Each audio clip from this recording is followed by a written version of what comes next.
Hello, everybody. Welcome to another Meet the Actor, or in this case, Meet the Actors, because I'm joined today by Tiana and Paul Rogers, who you recognise at least one of them, I would have thought. Paul you'll recognise from things as well, but Tiana is the star in this very movie. So, the question that starts you both off is, how did you first get into the profession? Well, my parents encouraged me to do acting when I was 5 on stage to help me with everyday skills. So it built my confidence up and things like that. But I started with pantomimes. So my first pantomime was Cinderella. And yeah, pantos. And they taught us how to sing, dance, and act, which I loved doing, and we did it for years and years. And but the thing that really got me into acting was in 2012, we did Aladdin the pantomime. I was Abba Banana, and Dad was Abanazar. I was his sidekick. So Abba Banana was basically a mini version of Abanazar, including the little goatee. Yeah. I got to draw on a little goatee. It was quite funny. But this cheeky character that would break the fourth wall, taking the mickey out of Abanazar, which is every child's dream, made the audience laugh. And that was the moment I was like, I love acting more than I did singing and dancing. And I was like, this is something that I wanted to do. So then I started doing plays. I did a play version of Les Miserables in the local area. I did some films, and then I decided to do acting in Luton Sixth Form College. So it kind of I just really liked acting and kind of just went through doing further education with it. And all of that before 18. It's like, yeah, I was gonna say you did a lot before you even got to 18. Yeah. Yeah. Mine was quite similar. We had the reason why Tiana was doing things like dancing, like she mentioned, dancing. She was doing tap and ballet and swimming lessons. And a friend of mine said, "Oh, they should come along and do some acting." So I took her for the auditions for Cinderella. Her and her older sister. She was only 5. And Auntie Eileen, as we refer to her, said, she said, they got in. She said, but will you be bringing them down on a Sunday and, making sure that they're safe? I said, yeah. She said, great, you're in, because we've got no men for the cast. So that was my first hint of acting was doing the same thing. We actually started at the same time.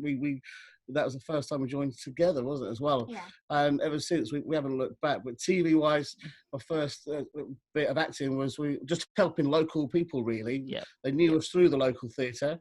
And we've got a big film college near us. And they're always looking for people to play roles. So I've played like angry dads and drinking buddies in pubs. Tough roles like that. Yeah. Okay, well, you kind of said a little bit what your first things was, but what was your first film projects then? Well, my first project was with the wonderful Mike Howell crew, doing the feature film Cleaver, the Rise of the Killer Clown. It was a short scene. My character, Sally, she was asleep in her room. Cleaver walks in, creeps up on her, puts his hand on her shoulder. She wakes up, screams really loudly, and that's how I kind of just all started. Literally, I loved it so much. I mean, I think I was about 13 or 14. So screaming on the top of my lungs was the best thing I could do. And I got to do it on camera. So I absolutely love to do that. But the Mycho team, they were so great. They left me loving the whole film process and literally hooked on doing film work. So that was like the moment I was like, I want to do this as a job. I want to do it, professionally and things like that. Mm-hmm. So after that, they brought me back to play Molly in Slasher House 2, which was so good because we went to some amazing locations, met some wonderful people.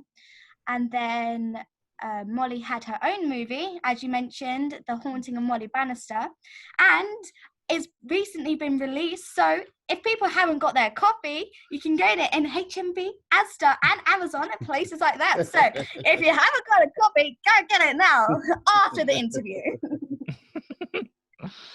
Well, you've got yours already. Yeah. I've been there. I've followed the instructions before I even got them. Yeah. Fantastic. I did mention also I've done a few bits for just to help people out, but a bit of serious filming was. I think it came off the back of really supporting Tiana, obviously where she was underage, to help with things go smoother. It's great if a parent's about. Yeah. So I would go along and saw a lot of the stuff that went on behind the scenes and watching these guys at work was very inspirational. And Michael, they work extremely hard. Yes. And they have very tight windows and deadlines due to budgets and things. And seeing how these guys worked and how they treated Tiana, it was amazing. And it was, I think, my first little bit of filming with them was playing a policeman rescuing. Well, I don't want to give too much away because I was but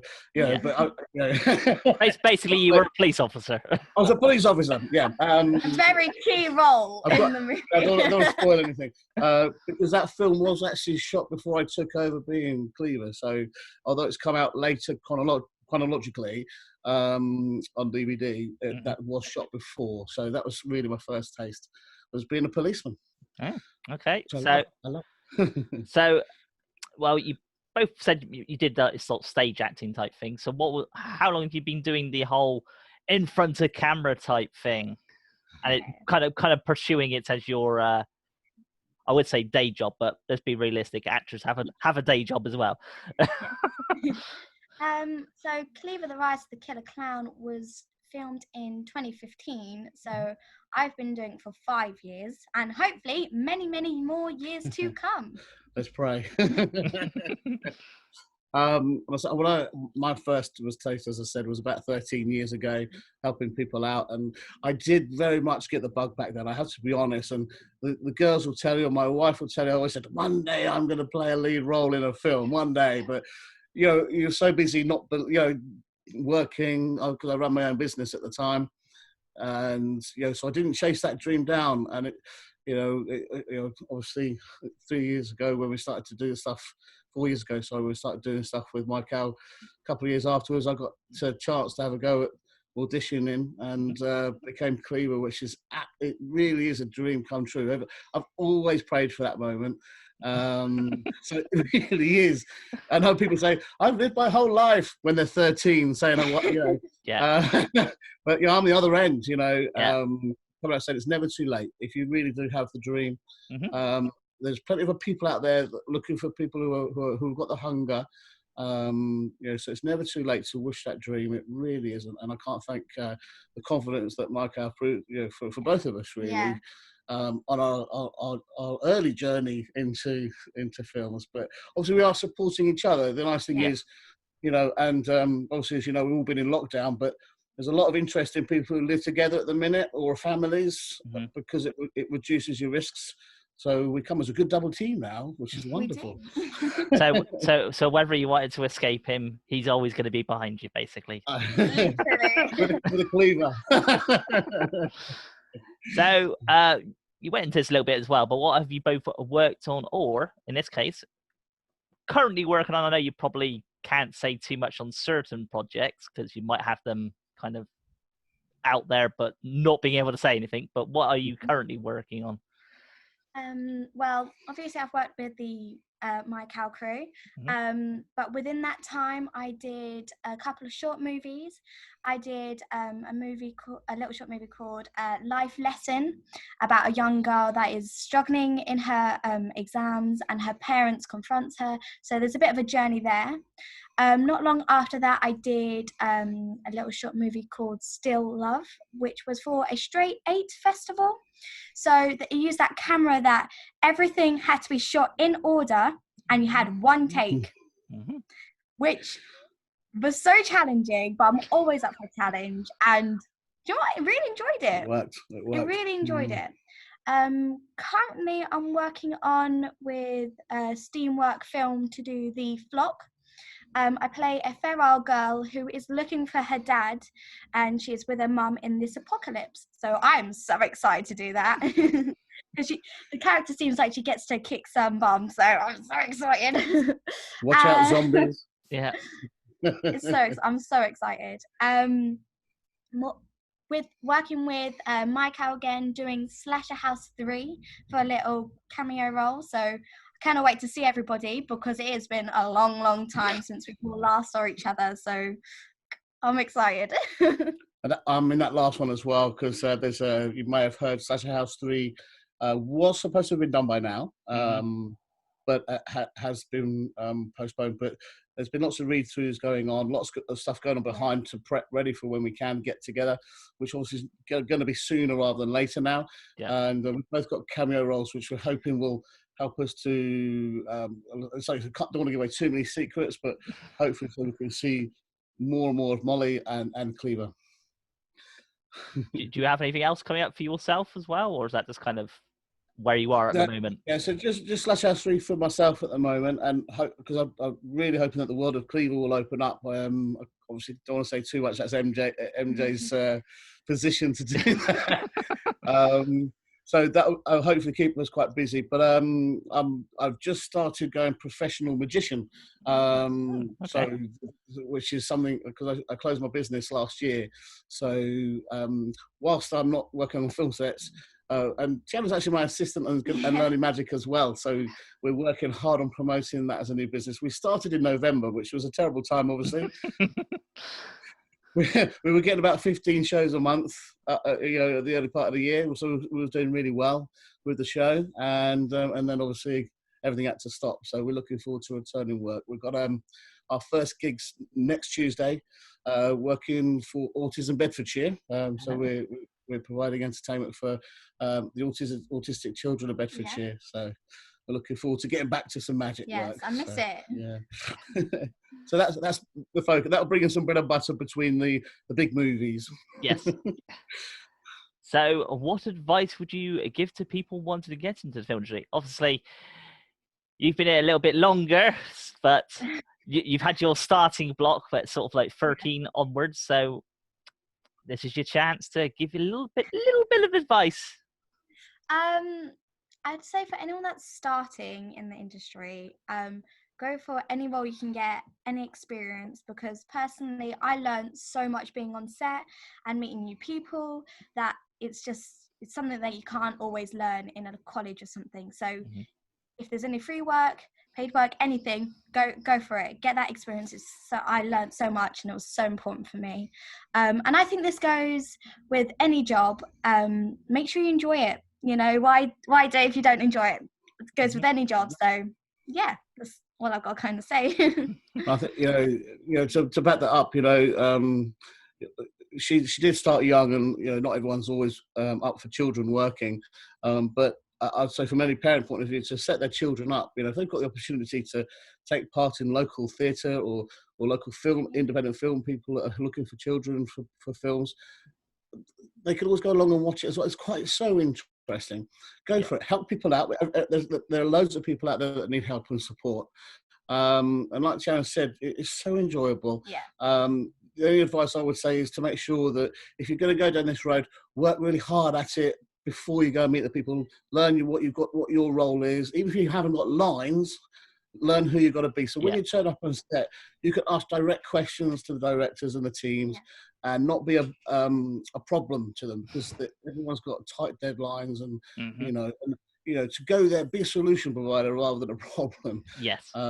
Because times are tight and money's tight, and so to go prepared and be prepared to work hard, but enjoy it at the same time. It's really wonderful. But start as early as you can. I really wish I started at their age. I'm really gutted. I can't wind back that clock. No. But live your dream. Live your dream. Well, if you started by that time, you would have caught the back end of Hammer, wouldn't you? I would have. Well, the original incarnation of Hammer, I should say.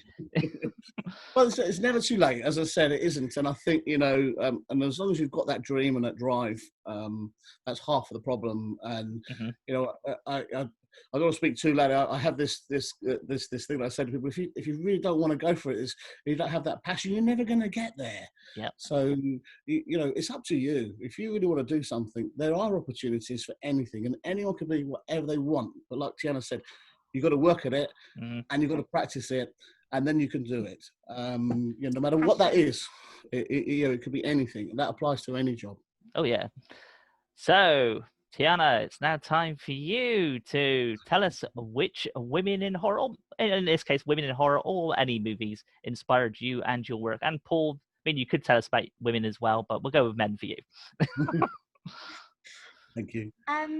Personally, women in horror that inspire me, I'm not really sure because I don't watch too much horror because I know I'm in a horror movie, but I'm a wimp. So for someone to inspire me, I'm a wimp. I don't like watching horror movies. If it's a horror movie, it has to be daylight and it has to be with my older sister, Alana.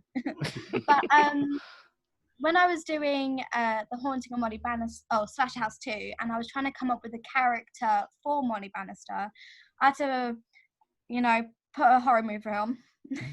I watched Orphan and The Ring because they've got creepy girls in them. So I picked out some characteristics that I liked to help me adapt, change, to create this unnerving, uncomfortable character that I wanted Molly to be portrayed as. But yeah, I haven't got a specific person though. Okay. And Paul? I obviously being a little bit older, my tastes are a little bit older. I'm slightly on the flip side with it because there was the obvious ones people go for the Freddy Kruegers or that when. Yeah. But I prefer the other side of it, the hero side. The people that I grew up watching a lot was Jaws and. The trio, watching Roy and Richard and Robert getting together and singing that song, Show Me the Way to Go Home, on that boat as they're chasing this dark demon of a shark, will always be in my mind. And the one thing I like about that is that these guys haven't walked straight out of the modelling agency or schooling. With the brushed hair and the abs and a sword swing that could kill 5 people in one go. These are people who are real actors who rely on their skills as actors to come out and give you a story that still stands up today and obviously is going to be a massive franchise. I love those guys because I wasn't blessed with long, beautiful hair.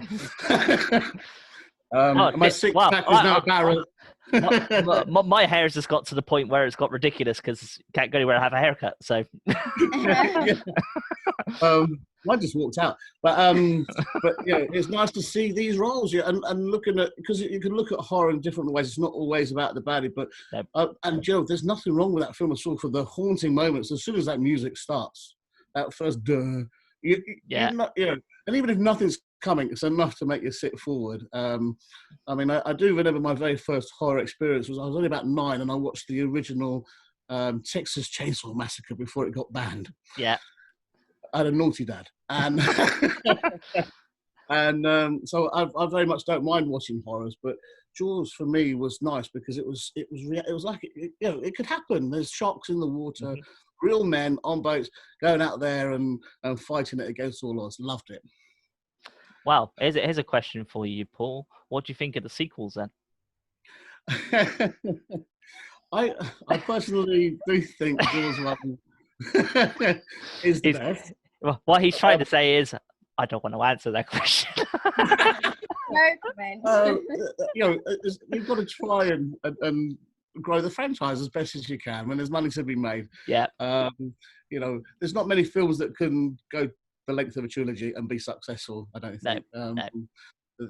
There are a few. I'm not sure Jaws fits into that bracket for me personally, but I'm sure there'll be plenty of people to argue with me. But Jaws 1 was for me was so sensational, it was so good, and I know people will mock the technology behind it and won't watch it like they do with independent movie like We're In. They won't watch it for the low budget. They'll throw a different angle at it, which is fine. That's up to them.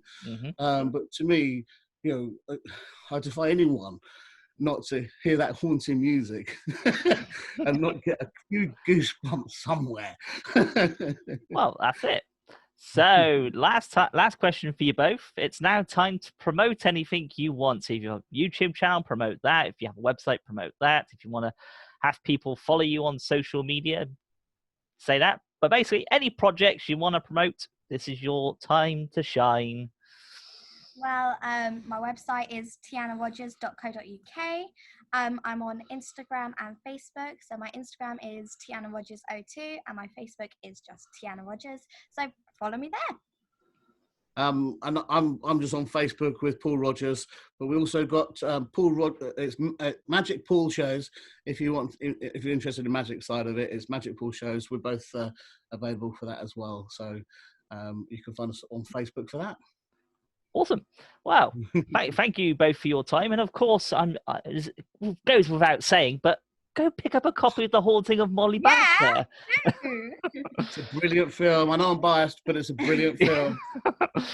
Well, both thank you for your time, and I hope you can get back to magic and obviously acting very, very soon. Lovely to speak to you. And you too.